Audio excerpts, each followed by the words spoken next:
मैं न्यूट्रलाइट से अमेज्ड हूँ। न्यूट्रलाइट से क्यों अमेज्ड हूँ?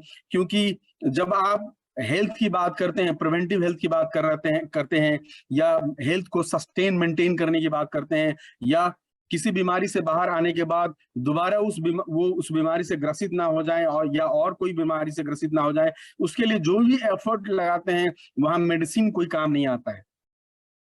You take medicine to cure disease, not to prevent yourself from the disease. You take nutraceutical and nutritional intervention to prevent yourself from disease, to maintain your health, and to stop being ill each time you face your body or you faces problem with such this. तो क्या कर सकते हैं हम लोग? कैसे इस समाज को, अपने आप को, अपने घर को हेल्दी रख सकते हैं? By using making a habit of using this Nutrilite product and telling other people that Nutrilite will help you in such way that you can be healthy, you can maintain your health and you can remain healthy for long and long.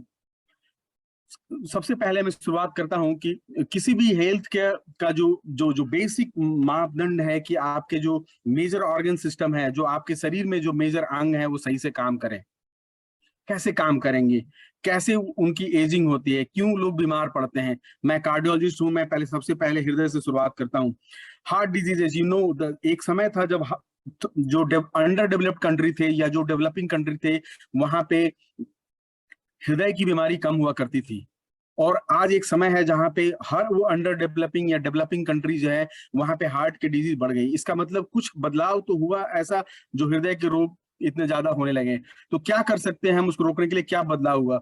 हमारे खान पान रहन सहन में ऐसा बदलाव हुआ जिससे हम जो भोजन ले रहे हैं, या तो वो बेसिक न्यूट्रिशन में कम है, या उनमें जो न्यूट्रिशन मिल रहा है वो इतने डेफिशिएंट है या मैनिपुलेटेड है। जो आप खा रहे हैं, पहले तो वो सही नहीं है, उसकी मात्रा सही नहीं है, उसका क्वालिटी सही नहीं है, और अगर वो क्वालिटी और मात्रा सही नहीं है तो वो आपके शरीर में जाता है, आपके शरीर में एक माहौल पैदा करता है, एक इन्वायरमेंट पैदा करता है जहां पे ढेर सारा इन्फ्लामेटरी, मतलब फ्री रेडिकल जनरेट होता है। एक आपके शरीर का माहौल ऐसा हो जाता है जैसे कहीं चोट लगने के बाद कोई अंग सूज जाता है, आपके शरीर का माहौल इन्फ्लामेटरी होता है। इस इन्फ्लामेटरी इंटरनल इन्वायरमेंट में जब डिफरेंट ऑर्गन सेल्स में ये टॉक्सिन जाते हैं, इन्फ्लामेटरी मिल्यू जाता है, उस ऑर्गन में इन्फ्लामेटरी चेंजेस करता है, और एंड रिजल्ट होता है कि आपके ऑर्गन सिस्टम अर्ली एजिंग हो जाती है, उसमें अलग अलग पैथोलॉजिकल प्रोसेस सेट इन हो जाते हैं और आप बीमार होने लगते हैं। हार्ट की बात करें, आज 20 साल का बच्चा अगर कार्डियक हार्ट अटैक आ रहा है, उनको एसटी एलिवेशन एमआई हो रहा है, 20 साल के बच्चे को अगर हार्ट अटैक आ रहा है तो उसका कारण कुछ तो जरूर होगा। इस कारण का जवाब कभी भी दवा नहीं है। दवा तो तब होता है जब आप हार्ट अटैक हो जाता है, उसके बाद हम उसका इलाज करते हैं। तो क्या किया जाए कि ये 20 साल 25 साल की उम्र में जो हार्ट अटैक आ रहा है वो नहीं हो। हार्ट अटैक के जो मुख्य कारण है, आपके शरीर में अगर आप स्मोकर हैं और गलत खाना खाते हैं तो आपके शरीर में एक इन्फ्लामेटरी मिल्यू बन जाता है, एक सब्सटेंस ऐसा रिलीज होता है, एक माहौल ऐसा बन जाता है जो आपके खून के नली, खून के थक्के को जमा करने लगता है। कैसे तोड़ा जाए उनको? अगर आपने माइक्रोन्यूट्रिएंट्स को प्रॉपर लिया है, आपने प्रोटीन की मात्रा सही ली है, सो दैट जो फाइट करने वाले एलिमेंट्स हैं वो सही मात्रा में आपके शरीर में बन रहे हैं, तो उस इन्फ्लामेटरी माहौल को जीता जा सकता है। अगर आपके दिन की शुरुआत एक प्रॉपर डोज ऑफ प्रोटीन, जो कि 1 ग्राम प्रोटीन चाहिए पर केजी बॉडी वेट, आप अगर 60 से 70 केजी के वजन वाले आदमी हैं, 70 किलो के हैं, क्या आप 70 ग्राम शुद्ध प्रोटीन ले रहे हैं? ऐसा प्रोटीन जो आपके शरीर में उतनी ही मात्रा में पहुंच रहा है। आप प्रोटीन के नाम पे जो भी सामान ले रहे हैं, वो आप जहां से आप लेकर आए हैं उसको खाने के लिए प्रोटीन के सब्स्टिट्यूट के रूप में, या नेचुरल सोर्स ऑफ प्रोटीन के लिए जो चीज ले रहे हैं, क्या वो आपकी पूर्ति कर रहा है? मैं दावे के साथ कर सकता हूं कि कोई भी व्यक्ति अगर उसने ऊपर से प्रोटीन को सप्लीमेंट नहीं किया तो उसके शरीर में खाने के टेबल में कभी भी प्रॉपर मात्रा में प्रोटीन नहीं हो सकता। तो आपको प्रोटीन लेना है और आपको एडवाइस करना है। प्रोटीन एक बिल्डिंग ब्लॉक है शरीर का। जितने भी हार्मोन, जितने भी एंजाइम्स बन रहे हैं वो बेसिकली प्रोटीन होते हैं। आपके जो सेल मेम्ब्रेन होते हैं उसमें लिपिड और प्रोटीन होता है। तो सही मात्रा में आपको बढ़िया प्रोटीन चाहिए जो शरीर में सही मात्रा में पहुंचे। तो प्रोटीन का सोर्स हमारे पास अमेजिंग है। ये ऐसा सोर्स है जो आपको एक प्रॉपर ऑर्गेनिक प्रोटीन मिलता है, जो प्लांट सोर्स का प्रोटीन होता है, आपके शरीर में सही मात्रा में जिनका पीडी एसिड स्कोर 1 है, जो सही सही मात्रा में एब्जॉर्ब होकर एसिमिलेट होकर आपके पास पहुंचता है, आपके बॉडी में पहुंचता है, आपके बॉडी का सारा ऑर्गन सिस्टम ठीक से काम करता है। अगर आपको बीमारी से अपने आप को रोकना है, हर ऑर्गन सिस्टम को बीमार होने से रोकना है। ऑर्गन सिस्टम जो होता है वो टिश्यू का बना होता है, हर टिश्यू एक सेल का बना होता है, और ज्यादातर जो क्रिया होती है शरीर के अंदर वो सेल के लेवल पे होती है। सेल को हेल्दी करना है तो सेल के अंदर और बाहर का एनवायरनमेंट ठीक करना होगा, उसके लिए माइक्रोन्यूट्रिएंट आपको प्रॉपर होना चाहिए। सेल की जो दीवार होती है वो प्रोटीन और लिपिड का बना होता है, लिपिड और प्रोटीन सही मात्रा में होना चाहिए। तो आप कैसे शुरुआत करेंगे? आप शुरुआत करेंगे ढेर सारा माइक्रोन्यूट्रिएंट जो आपके खाने में नहीं है, और सफिशिएंट अमाउंट ऑफ प्रोटीन को लेके शुरुआत करेंगे। प्रोटीन और माइक्रोन्यूट्रिएंट आपका बिल्डिंग ब्लॉक हो गया। अब आप सोच के देखें, अगर आप समय के साथ, अगर कोई डायबिटिक है, इसका मतलब आप उसके शरीर में जो पैनक्रियाज है सफिशिएंट मात्रा में इंसुलिन नहीं बनाना। इंसुलिन बनाने के लिए भी आपको प्रोटीन चाहिए, इंसुलिन बनाने के लिए आपको सफिशिएंट कैल्शियम, मैग्नीशियम और जिंक चाहिए। आपके शरीर में ज्यादातर जो डायबिटिक है वो इसलिए है कि उनके पैनक्रियाज में लो ग्रेड क्रोनिक पैनक्रेटाइटिस हो रहा है। कहते हैं कैल्सिफिक पैनक्रेटाइटिस इंडिया में है, जिसके कारण डायबिटीज इतना हो रहा है। शरीर के अंदर जो सूजन का माहौल है, जो इन्फ्लेमेटरी इन्वायरमेंट है, उसकी वजह से पैनक्रियाज डैमेज हो रहा है। और इसको रोकने का क्या उपाय है? Lots and lots of antioxidant. कहां से आएगा वो एंटीऑक्सीडेंट? क्या सोर्स है उसका? क्या आपके सब्जी और सलाद और फल से आपको मिल रहा है? बिल्कुल नहीं मिल रहा है। आप अगर 9 servings of good fruits and vegetables you can take, then it's okay, but none can take. Even राष्ट्रपति और प्रधानमंत्री भी शायद नहीं ले सकते। आपको सप्लीमेंट करना होगा अपने आप को। सप्लीमेंट कैसे करेंगे? Good amount of micro, what ever you have excellent product like Nutralite Daily, excellent product like vitamin C, excellent product like CalMag-D, excellent product like vitamin D plus. You take all those. For those in the nutritional intervention doses like vitamin D plus, you can break those products for a 15 day in a month. जिसका joint का problem है वो पूरे महीने लेगा, जिसका problem नहीं है वो 15-15 दिन का ब्रेक करके ले सकता है, या फिर लगातार 1-1.5 महीने लिया फिर 1 महीने छोड़ा, इस तरह से ले लेंगे। अब इसके साथ क्या होता है कि जैसे कार्डियक हेल्थ की बात करते हैं, आपको पता है कि कोलेस्ट्रॉल जमा होता है। कोई भी आदमी, जितने लोग इस हॉल में बैठे हुए हैं, अपना अगर लिपिड चेक कराएंगे तो आपको पता चलेगा ज्यादातर लोग ऐसे होंगे जिनका ट्राइग्लिसराइड भी बढ़ा हुआ होगा और एलडीएल भी बढ़ा होगा। एलडीएल एक खराब, एलडीएल बैड कोलेस्ट्रॉल को कहते हैं, और ट्राइग्लिसराइड एक ऐसा कोलेस्ट्रॉल है जो आपके ब्लड को ज्यादा चिकनाई देता है और गाढ़ा बनाता है, क्लॉट बनने की टेंडेंसी बढ़ती है। कैसे कम करेंगे आप इसको? अगर आपका बढ़ा हुआ है, आपको कोई बीमारी नहीं है, आपको कोई दवा नहीं दी जा सकती। गाइडलाइन ये कहता है, मेडिकल गाइडलाइन कहता है कि किसी भी व्यक्ति जिसको और कोई बीमारी नहीं है लेकिन उसका ट्राइग्लिसराइड बढ़ा हुआ है, एलडीएल बढ़ा है, उसको दवा नहीं देनी है अनलेस की he has some disease also. आप कोई यंग आदमी जो 25 साल का है या 20 साल का है, उसका जो ट्राइग्लिसराइड बढ़ा है वो कैसे कम करेंगे? उनको आप समझाएंगे, आप ओमेगा 3 लें। ओमेगा 3 का डोज आप अगर 6-7 कैप्सूल भी रोज खा रहे हैं, that is not at par of the medical dose. अगर ट्राइग्लिसराइड किसी का बढ़ा हुआ है तो आप 1 से 2 ग्राम तक दे सकते हैं, 1200 मिलीग्राम तक दे सकते हैं, 1.5 ग्राम तक दे सकते हैं। मैं 4 कैप्सूल रोज लेता हूं। दवा खाने से बेहतर है कि आप खाएं, आप उसको रोकें। दवा खाने की, आपको पता है जो कोलेस्ट्रॉल कम करने की दवा है वो आपके, अगर लगातार आप खाएंगे, आपको कोई बीमारी नहीं है और आपका केवल कोलेस्ट्रॉल बढ़ा हुआ है, आपको अगर स्टैटिन की थेरेपी पे दिया जाए तो अगले 5 से 6 महीने में आपके शुगर की स्थिति खराब हो जाएगी। अगर आप लगातार कोलेस्ट्रॉल की दवा लेंगे तो आप डायबिटिक हो जाएंगे। एक बार डायबिटिक होंगे, आपने कोलेस्ट्रॉल को कम करने की कोशिश की क्योंकि आप चाहते हैं कि हार्ट की डिजीज से मरे, बच जाए, वो बीमारी ना हो। आप साथ में हार्ट की बीमारी को प्रिवेंट करने के चक्कर में डायबिटिक हो जाते हैं, और एक बार डायबिटिक हो जाते हैं तो हार्ट की बीमारी नहीं, आपके सारे किडनी की बीमारी भी आपके उसके साथ आती है। तो आप सोच के देखें, अगर आपने कोलेस्ट्रॉल आपका बढ़ा हुआ है और आपने दवा शुरू कर दी, अगर आपको कोई बीमारी नहीं है, आप 20 साल, 25 साल, 30 साल, 35 साल, 40 साल के आदमी है, आपको कोई बीमारी नहीं है, मैं ये मेडिकल साइंस के ऑथेंटिक डाटा के हिसाब से कर रहा हूं। आपको पता है ओमेगा 3 थेरापेटिक डोज में भी और न्यूट्रास्यूटिकल सप्लीमेंट के डोज में भी ट्रायल किया गया है एटलीस्ट 7 से 8 बीमारी में। आप अगर डाटा निकाल के देखेंगे तो आपको एट्रियल फिब्रिलेशन एक बीमारी है, कोरोनरी आर्टरी डिजीज एक बीमारी है, स्ट्रोक एक बीमारी है, कार्डियोमायोपैथी एक बीमारी है, और सो लॉन्ग सो फोर्थ। आप name the disease, I can give you. अगर आप ब्रेन और हार्ट की बात कर रहे हैं और ब्लड वेसल की बात कर रहे हैं तो ओमेगा 3 विल वर्क एवरीवेयर। आपको करना है कि आप बीमार नहीं है तो बीमार नहीं होना चाहते हैं, आपको ओमेगा 3 लेना है। जितनी डोज में आप ले सकते हैं ले, आप जितना भी लेंगे आपके लिए बेहतर है। एक बारी आप न्यूट्रास्यूटिकल लेने लगते हैं तो आप प्राइम हो जाते हैं कि आप गलत चीज ना करें। पहला फायदा ये है न्यूट्रास्यूटिकल। अगर आप न्यूट्रिशन के बारे में अवेयर होंगे तो पहला फायदा ये होगा कि आप बैड न्यूट्रिशन के बारे में भी अवेयर हो जाएंगे। आप अगर ओमेगा 3 ले रहे हैं तो डेफिनेटली आप ट्रांस फैट नहीं लेंगे, आप तला हुआ बार बार तला हुआ भुना हुआ चीज नहीं लेंगे। तो ओमेगा 3 को बिग वे में प्रमोट करना चाहिए सोसाइटी में, हर बंदी को बताना चाहिए कि ओमेगा 3 कैसे काम करता है। ये अनसैचुरेटेड फैटी एसिड आपके शरीर के लिए बहुत जरूरी है, हर सेल का बिल्डिंग ब्लॉक है, आपके इम्यूनिटी का बिल्डिंग ब्लॉक है, आपके वास्कुलर हेल्थ का बिल्डिंग ब्लॉक है। Coming to the diabetes, diabetes को कैसे प्रिवेंट करेंगे, क्या तरीका है? आपके पास ऑर्गेनिक प्रोडक्ट है, एक हर्बल प्रोडक्ट है जिसको आप ले सकते हैं। मैं आप एग्जांपल दूंगा, मेरे साथी हैं तिमिर प्रकाश, वो मेरे अंदर एबीओ भी है, उनका HbA1c बढ़ा हुआ था 7.8.7, 7.6 was his HbA1c। शुगर नापने के लिए एक जांच होता है जो 3 महीने का शुगर बताता है आपको, 3 महीने तक ऐसा शुगर था आपका।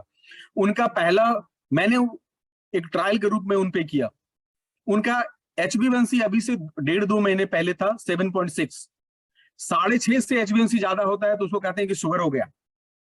मैंने उनको कहा कि तुम मधुनासिनी 2 टैबलेट सुबह शाम लेना शुरू करो। This is not recommended anywhere, I am telling you. लेकिन मैं कह रहा हूं कि रिकमेंडेशन विल कम, कब आएगा? जब न्यूट्रिशन के लिए कोई गाइडलाइन बन रहा हो। क्या दुनिया भर में कोई संस्था ऐसी है जो न्यूट्रिशन पे गाइडलाइन बना रही है? नहीं। गाइडलाइन किस पे बनाया? दवाइयों पे। दवा कब लेंगे? जब हम बीमार होंगे। बाकी लोग जो 90% लोग जो बीमार नहीं है उनके लिए गाइडलाइन कौन बनाएगा? There is no guideline for the nutrition, no doctors is going to study nutrition in any वे।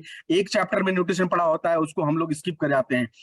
आपने किताब भी पढ़ा होगा, आपको बताया गया होगा कि जो आपका डॉक्टर न्यूट्रिशन के बारे में नहीं जान रहा है वो आपको मार रहा है स्लोली। मैं दावे के साथ कहता हूं, डॉक्टर दूसरे को तो नहीं, अपने आप को भी मार रहा है। Those doctors who are working for 8 to 10 hours daily, not taking proper food, they are killing themselves। ये बीमारी, हार्ट की बीमारी और हृदय की बीमारी ऐसी बीमारी है, शुगर की बीमारी ऐसी बीमारी है। You find the doctor, you name the doctor, you will find that those are suffering from the diabetes and heart disease also। क्यों कर रहे हैं? क्योंकि उन्होंने न्यूट्रिशन पढ़ा नहीं था। तो पहला विक्टिम कौन होगा? वही होंगे जिनको पढ़ना चाहिए था, उन्होंने पढ़ा नहीं। मैं कहता हूं कि आप भी पढ़ें, आप डॉक्टर नहीं है, आप पढ़ें, आप समाज में बदलाव लाएंगे। डॉक्टर की संख्या कम है लेकिन आपकी संख्या बहुत ज्यादा है। आप अलग अलग आयाम के लोग हैं, अलग अलग प्रोफेशन के लोग हैं, सब एडुकेटेड लोग हैं, आप पढ़ सकते हैं। आप न्यूट्रिशन के बारे में ज्यादा से ज्यादा पढ़ें। और मैं कहता हूं, you can say authentically that if you are using omega 3 that will lead to a state where you will not require statin anymore. Statin आपकी जिंदगी में नहीं आएगा। एटोरवास्टैटिन और रोजुवास्टैटिन जो दवा है कोलेस्ट्रॉल कम करने की, वो आपकी जिंदगी में नहीं आएगा और आप बेहतर जिंदगी जी पाएंगे, आप हार्ट की बीमारी से दूर रह पाएंगे। प्रिवेंटिव के गाइडलाइंस बहुत कम है। हर बीमारी के इलाज में, हर बड़ी किताब जो होती है मेडिसिन की और कार्डियोलॉजी की, उसमें हर बीमारी के इलाज में पहला लाइन लिखा होता है life style modification and diet modification. लेकिन जब आप diet modification and life style की गाइडलाइन की बात करेंगे, there is no randomized trial. Such कुछ रैंडमाइज्ड ट्रायल हैं जिसके आधार पर गाइडलाइन बनाई जाती है, लेकिन ज्यादातर रैंडमाइज्ड ट्रायल है नहीं। थोड़े बहुत रैंडमाइज्ड ट्रायल है जिसके आधार पे गाइडलाइन बनती है, इसलिए न्यूट्रिशन के गाइडलाइन स्ट्रांग नहीं है। लेकिन आपको पता है जीवन का बिल्डिंग ब्लॉक आपका न्यूट्रिशन ही है, वही आपको स्वस्थ रख सकता है। आप अब मूव करते हैं कि लीवर डिजीज के बारे में। आप लीवर की डिजीज, ज्यादातर लीवर की जो बीमारी है उसके लिए आपको बीमारी के मूल कारण को खत्म करना होता है। लीवर के बीमारी के इलाज में अगर आप इन्फेक्शन को छोड़ दें, लीवर के इन्फेक्शन को छोड़ दें जिसमें हेपेटाइटिस आता है, उसके अलावा आपको लीवर को ठीक करने के लिए बहुत सारी दवाइयां नहीं है। नॉन स्पेसिफिक हेपेटाइटिस होता है। अभी जो पूरा देश, पूरा दुनिया एक फैटी लीवर नाम की बीमारी से जूझ रहा है। आपको आश्चर्य होगा, इस फैटी लीवर के लिए बहुत सारी मेडिसिन है नहीं और गाइडलाइन कोई ऐसा भी नहीं है कि जो ये दवा देंगे तो फैटी लीवर खत्म हो जाएगा। उसका इलाज क्या है? Lifestyle modification. क्या है लाइफस्टाइल मॉडिफिकेशन? आप एक्टिव हो जाते हैं, आप रोज ज्यादा फिजिकली एक्टिव हो जाते हैं। एक बात ये होगी, डाइट मॉडिफिकेशन क्या करेंगे हम? आप जो कुछ भी एमवे में सिखाया जाता है आप वो सब करना शुरू कर देंगे। और जो दवा दी जाती है आपके पास है, मिल्क थिसल एक दवा है जिसका जो प्लांट है उसी से सिल्मेरिन निकलता है। उसके अंदर आपको वाटर सॉल्युबल विटामिन है जो कि लिवर के लिए इंपॉर्टेंट है। आपने उसको लेना शुरू कर दिया, आपने फैट को, सैचुरेटेड फैट की जगह पे ओमेगा 3 कंटेंट बढ़ा दिया अपने डाइट में। आप तला हुआ भुना हुआ कम खाने लगे, आपने मल्टीविटामिन ज्यादा ले लिया, एंटीऑक्सीडेंट आपके शरीर में ज्यादा हो गया, प्रोटीन रिच डाइट लेने लगे। आपका शरीर का एनवायरमेंट ऐसा होगा कि फैटी लिवर का ग्रेड कम होने लगेगा। आप मिल्क थिसल ले रहे हैं, ओमेगा 3 ले रहे हैं, प्रोटीन ले रहे हैं, डेली ले रहे हैं, आपके शरीर में ऐसा बदलाव होने लगेगा कि आपका फैटी लिवर का ग्रेड चेंज होने लगेगा। Coming to the another disease, lung disease की बात कर रहा हूं। आप मेगा डोज में विटामिन सी दें, विटामिन सी एडवोकेट करें मेगा डोज में। कोई भी ऐसा आदमी जो इनहेलर ले रहा है जो एलर्जिक राइनाइटिस, एलर्जिक जिसको खांसी बार बार होती है, सर्दी बार बार होती है, सांस में दिक्कत होती है, इनहेलर लेना पड़ता है। पता है ब्रोंकियल आजमा, जो सांस की बीमारी, दमा की बीमारी और सीओपीडी, ये दोनों ऐसी बीमारी है जिसमें एलर्जी की वजह से सांस की नली में सूजन होता है। मैंने बोला द बेसिक प्रिंसिपल किसी भी बीमारी का होता है कि उस ऑर्गन में सूजन होना, स्वेलिंग होना, इन्फ्लामेशन होना। उसको रोक अगर पाएंगे आप, इन्फ्लामेशन का कास्केड कॉमन कास्केड होता है, कॉमन पाथवे होता है। कारण कुछ भी हो, इन्फ्लामेशन में वही फ्री रेडिकल निकलते हैं जो हर ऑर्गन में निकलते हैं। अगर आप फ्री रेडिकल को टैकल कर लेंगे तो आपका ऑर्गन सिस्टम प्रिजर्व हो जाएगा। मैं ये नहीं कह रहा हूं कि अगर आपको ब्रोंकियल आजमा तो इनहेलर नहीं लेना चाहिए, लेकिन और क्या करना चाहिए कि आपका इनहेलर आगे इनइफेक्टिव ना हो जाए। अगर आप 10 साल का कोई बच्चा है जिसको एलर्जी की समस्या है, तो क्या ऐसा करेंगे जो आगे वो उनकी उसकी बीमारी बढ़ के एलर्जिक एयरवे का रूप ना ले ले। आप start with low dose, high dose of vitamin C, you give BMS, वसा कम्युनिटी सुरसा जो होता है, जो आपका आयुर्वेदिक प्रिपरेशन है। Other than this, complete the nutrition with good amount of protein, because protein is needed everywhere. Good amount of protein, and you give supplement with all the antioxidant available. आपके पास antioxidant केवल Nutrilite daily नहीं है, मैं बार बार कहता हूं, एक product जो सबसे ज्यादा प्रोडक्ट आपको प्रमोट करना चाहिए वो चाहिए फ्रूट एंड वेजिटेबल कॉन्सेंट्रेट। क्योंकि जो बाजार में सब्जी मिल रही है और फल मिल रहा है, उसमें जो फाइटोन्यूट्रिएंट्स आपको मिल रहे हैं वो बिल्कुल कितने पावरफुल होंगे आप समझ सकते हैं। जिस कद्दू को इंजेक्शन के साथ पैदा किया गया, उस कद्दू में कितने न्यूट्रिशन मिल जाएंगे आपको पता होना चाहिए। जिस करेली को आप खा रहे हैं, जिसके ऊपर पेंट लगा हुआ है, उस करेली से आप कितने हेल्दी हो जाएंगे आपको पता है। ये फैक्ट है लाइफ का, इसको समझाना होगा, हर बार अपने आप को समझना होगा, और खुद को समझाना होगा, और लोगों को समझाना होगा। इस तरह से आप प्रॉब्लम सोल्व कर पाएंगे समाज का। एक जॉइंट का पेशेंट जिसके घर में एक 60 साल की महिला है जिसको जॉइंट का प्रॉब्लम है, जितनी बार वो ऑर्थोपेडिक सर्जन के पास जाता है, उसको दवा दी जाती है, दर्द की दवा दी जाती है, कुछ लगाने की दवा दी जाती है, और कुछ स्टेरॉइड दिया जाता है। कई बार तो जॉइंट में इंजेक्शन दिया गया। ये स्टेरॉइड क्या है, ये दर्द की दवा क्या है? दर्द की दवा जहां पे इन्फ्लामेशन हो रहा है शरीर में, जहां पे सूजन है, वहां पे जो दर्द कराने वाले जो सब्सटेंस निकलते हैं उसको काउंटर करता है।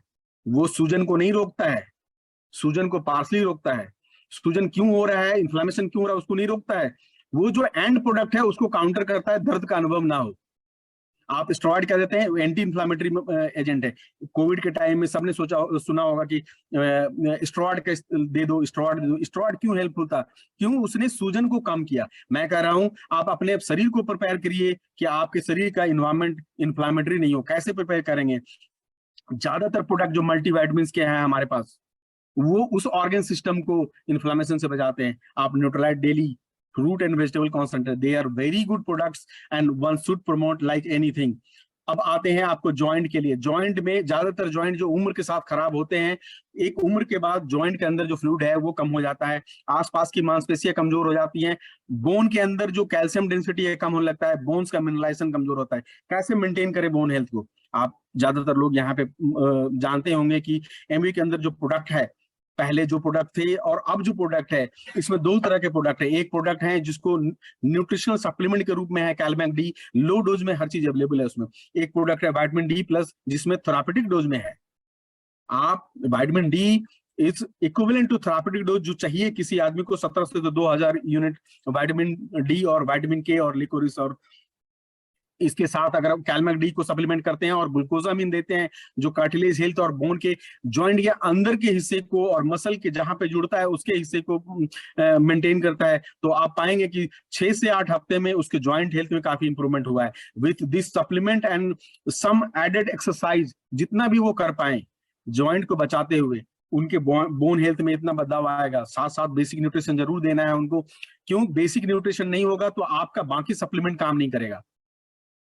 आपको बेसिक न्यूट्रिशन के साथ सप्लीमेंट करना है। आपको अगर आप किसी एक कंपोनेंट को केवल ठीक करेंगे तो आउटकम जो होगा एक्सेलेंट नहीं होगा। आपको मल्टी न्यूट्रिएंट्स के सफिशिएंट डोज, प्रोटीन का सफिशिएंट डोज, और correction of the protein fat का कंजम्पशन।